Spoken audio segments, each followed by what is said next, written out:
Bonjour à tous, la Famax, ravi de vous retrouver aujourd'hui. Nous sommes le mardi 4 février 2025 et on va se faire un point sur la situation du marché des crypto-monnaies. Et voilà, comme vous pouvez le voir, gros rebond hier, c'était juste magnifique. Donc je vous ai pas fait de vidéo hier, en fait j'en ai fait une mais il y a eu un bug, du coup bah, vous n'avez pas pu la voir. Euh, donc voilà. Bref, donc on va se faire un petit point là-dessus. Donc aujourd'hui au programme, on va parler bien évidemment de Bitcoin et de ce qui peut se passer. On va revenir aussi sur du long terme. Ça fait longtemps qu'on n'a pas parlé du long terme. On va faire du court terme. On va parler d'Ethereum également. On va checker les niveaux importants. On va regarder les niveaux de liquidation, etc. Donc je pense que ça peut être intéressant pour détecter le prochain mouvement. Et une chose aussi intéressante, bon, voilà, hein, sur les 3 dernières vidéos, bah, XRP, signal de la moitié, et depuis le signal, on a fait un... XRP a fait une baisse de moins 50%. Donc voilà, je pense que j'ai été plutôt... euh, comment dire? En tout cas, j'ai voulu faire au mieux pour vous. Et je pense que j'en ai sauvé certains. J'ai reçu des mails, certains qui m'ont remercié et qui m'ont dit qu'ils avaient été contents d'avoir esquivé le coup de couteau qu'il y a eu sur les cryptos. Donc également sur cette vidéo, hein, je vous avais dit, pour moi qui avait un gros risque à très court terme qui est une baisse sur les cryptos. C'est ce qui s'est passé. Il y a eu une baisse euh, énorme sur les cryptos en quelques heures. Donc voilà. Euh, voilà, certains ne comprenaient pas pourquoi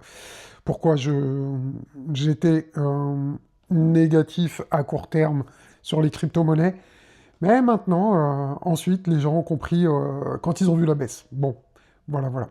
Et pour le live stream, bah, j'ai répondu à vos questions. J'ai essayé de faire au mieux ces derniers temps. Donc en tout cas, n'hésitez pas à liker les vidéos, ça m'aide au référencement, et à vous abonner si ce n'est pas déjà fait. Bon, on va commencer par les actualités sur Twitter, mais juste avant de commencer, je vous lance le générique, le temps pour vous de mettre un petit like. Un instant passe, c'est le Super Saiyan. Crypto dans son viseur, dégâts à l'horizon. Analyse précise, laser dans les yeux. Boursier, shooting des profits par milliers. Gros big up à tous ceux qui jouent le jeu, merci à vous, vous êtes des boss. Bon, au niveau actualité, on a aujourd'hui la Chine qui impose 15% de taxes sur le GNL américain. On a World Liberty Finance, donc la crypto entre guillemets de Trump, même si je crois que c'est au fils de Trump plutôt, qui a accumulé 86 000 ETH supplémentaires. Le pesos mexicain et le dollar canadien qui s'étaient effondrés suite aux taxes. Alors, le tsar de l'IA et de la crypto, David Sachs, plutôt, tiendra une conférence de presse le 4 février à 14h30 HE. Donc, je ne sais pas c'est quelle heure, faudrait que je vérifie ça. Donc aujourd'hui, en tout cas, hein, c'est aujourd'hui, pour présenter le plan de l'administration pour le leadership américain dans les actifs numériques. Donc ça, c'est aujourd'hui, et logiquement, en tout cas pour moi, ça peut être que ça, on va avoir des bonnes nouvelles sur les cryptos. Ils ne peuvent pas nous annoncer des mauvaises nouvelles, c'est eux qui vont s'occuper de l'administration, enfin des cryptos pour l'administration de Trump. Donc des bonnes nouvelles à venir. Faudrait vérifier 14h30 HE, c'est quelle heure exactement. Et sûrement des bonnes nouvelles à venir aujourd'hui en tout cas.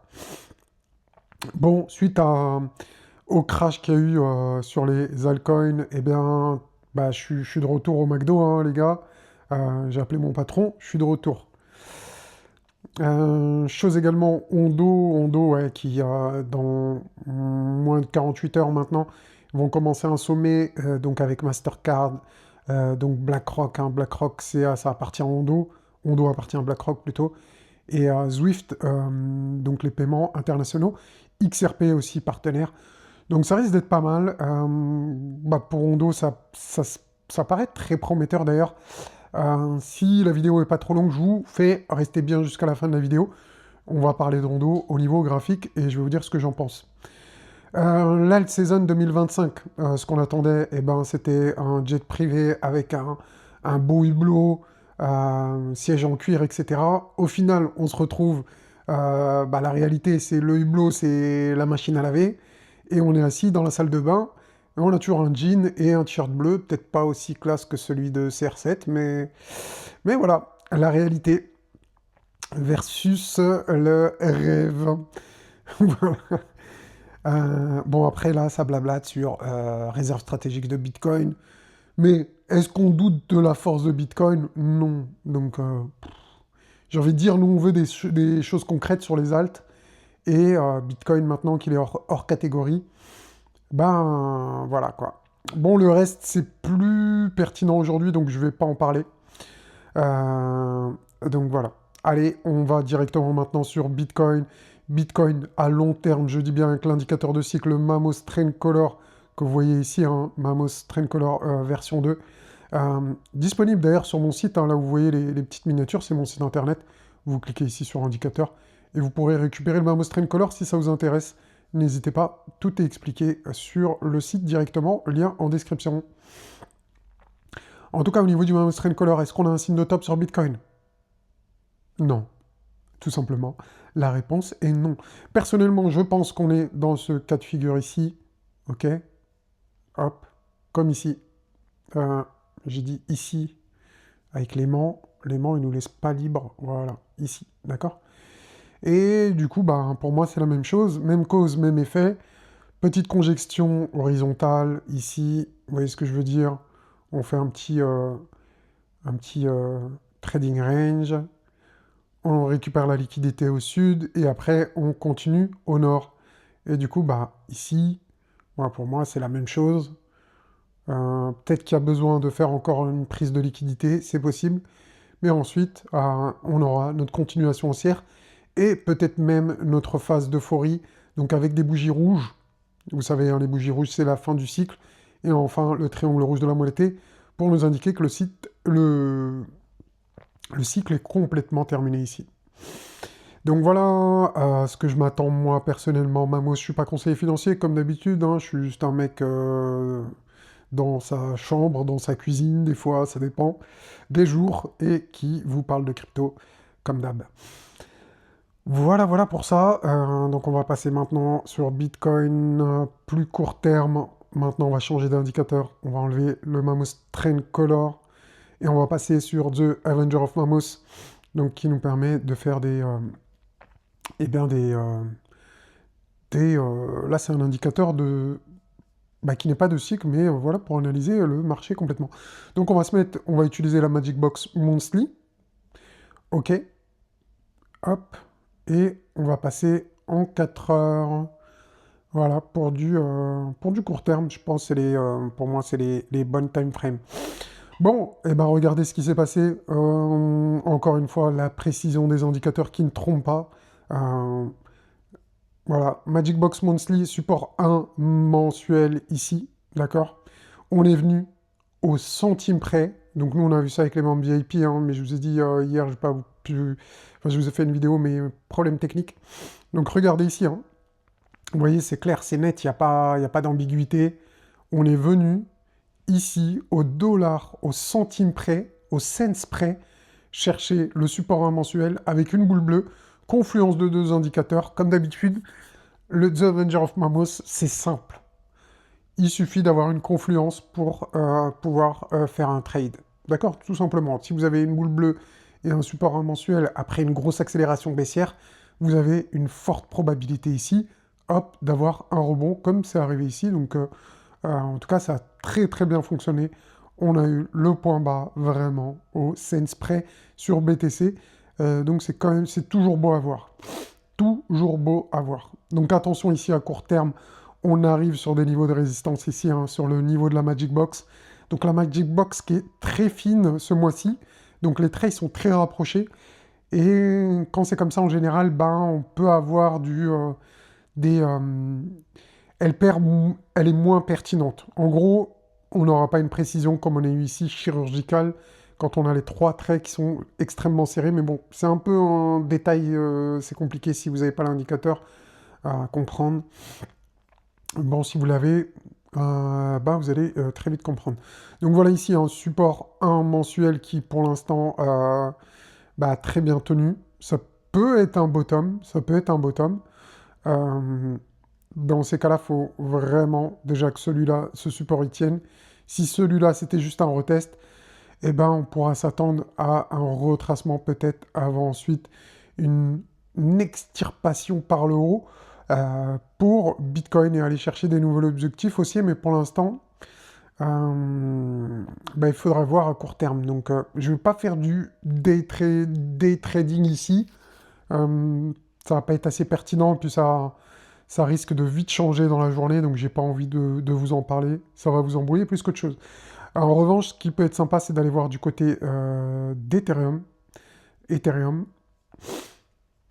Alors, Ethereum, si vous vous rappelez, je vous enlève les indicateurs ici, mais on avait vu cette trendline depuis 2022, donc maintes et maintes fois qui a été testée. On avait fait des vidéos sur Ethereum plusieurs fois, même là, même ici. À chaque fois, cette trendline avait servi de support et ça nous avait donné des mouvements impulsifs à la hausse. Et bien regardez ce qui s'est passé hier, c'est qu'on est venu dégommer cette trendline, mais heureusement, on a clôturé au-dessus de cette trendline. Donc techniquement, elle n'est pas cassée cette trendline, donc ça c'est cool. J'espère qu'on va pas la casser clairement, parce que si on la casse, on va briser la tendance haussière, ça risque d'être compliqué. En tout cas, on a un mouvement de capitulation qui, j'espère, eh bien, c'est le point bas. En tout cas, j'espère vraiment que c'est le point bas ici et qu'on n'ira plus, qu'on retournera plus sous cette trendline, ça serait vraiment bien. Donc aujourd'hui, au pire, si on revient la tester, ça ne me dérangerait pas plus que ça, hein. Par exemple, je vous montre. Mais si aujourd'hui on revient ici, j'espère qu'on va la garder en tout cas et qu'on va essayer de clôturer au-dessus de cette trendline. Que ce soit en weekly ou en daily, ça serait bien de réussir à le faire. Vraiment, ça serait excellent. Et voilà, ça serait très très pertinent. Bon, je pense qu'on va s'arrêter là, la Famax. Je pense que ouais, c'est suffisant. Donc ah oui, on avait vu hein, Ouais, bon, ben, les amis, on va s'arrêter là. Moi, je vous souhaite une très bonne journée. Je vous dis à bientôt, la Famax. N'oubliez pas, les indicateurs sont dispo sur le site. Si jamais vous voulez les récupérer, comme d'hab, c'est les bangers. On l'a vu sur XRP, très grosse correction. On l'a vu sur CKB, on l'a vu sur FET. Bref, on l'a vu sur maintes et maintes crypto. À chaque fois que vous avez le signal, le triangle rouge de la muerte, eh bien les gars, fuyez, fuyez, fuyez, prenez vos bénéfices. Après, chacun fait ce qu'il veut. Moi, je vous dis, ciao la Famax.